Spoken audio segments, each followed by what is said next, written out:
இது Nissan Micra automatic வண்டி. இதில் வந்து நம்ம கூலிங் காயில் கைட்டு எடுத்துருக்கோம் பாருங்கள். இப்போ டேஷ்போர்ட் செட்டாக எடுத்துடலாம். வீடியோ கண்டினியூவாக பாருங்கள், பிடிச்சா லைக் பண்ணுங்கள்.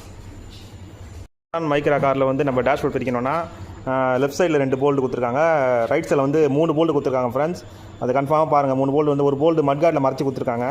அந்த 3 போல்டு கைட்டால் நம்ம பார் எடுக்க முடியும். அதுவும் இல்லாமல் வெளியெல்லாம் கைட்டு வர மாதிரி உண்டாய் வண்டி மாதிரி தான் ஃப்ரெண்ட்ஸ். எல்லாம் கைட்டிட்டு நம்ம செட்டாக தூக்கிக்கலாம். பாருங்கள், அழகாக செட்டாக எடுத்துகிட்டு பாருங்கள் டேஷ்போர்டு. ரைட் சைடு மட்டும் நல்லா கவனிங்க, 3 போல்டு இருக்குது. அது மறைச்சிருக்கும், அதனால் தெரியாது. அதை மட்டும் கவனமாக எடுத்துருங்க. அந்த போல்டுக்கு எடுத்து உங்களுக்கு காட்ட பாருங்கள். ரைட் சைடில் நம்ம வந்து இந்த எப்பவுமே நார்மலாக இந்த 2 போல்ட்ஸில் கைட்டோம்ல போல்ட்டு பாருங்கள், இந்த இடத்துல குத்துறாங்க பாருங்கள். அந்த டியாகோ வண்டியில் வரும் பார்த்தீங்களா, டோர் கைட்டம் அது மாதிரி கொடுத்துருக்காங்க இந்த சைடில் 3வது போல்ட்டு. இது கைட்டாக தான் பார் லூஸ் ஆகும், நம்ம டேஷ்போர்ட் எடுக்க முடியும். இந்த வண்டியில் செட்டாக ஏற்றலாம் ஃப்ரெண்ட்ஸ், செட்டாக ஊற்றிக்கிட்டுருவாங்க.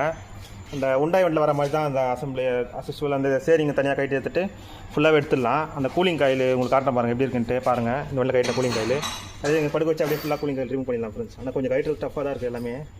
கைட்டு தைச்சி கூலிங் காயில் ரிமூவ் பண்ணி தைச்சி காட்ட பாருங்கள். கூலிங் காயில் இந்த கூலிங் காயில் தான் ஃப்ரெண்ட்ஸ் நிசான் மைக்ராவில் வந்தது பாருங்கள். லீக்கேஜ் உங்களுக்கு தெரியும் நினைக்கிறேன், டார்க்காக தெரியுது பாருங்கள் அந்த இடம், அதுதான் லீக்கேஜ்.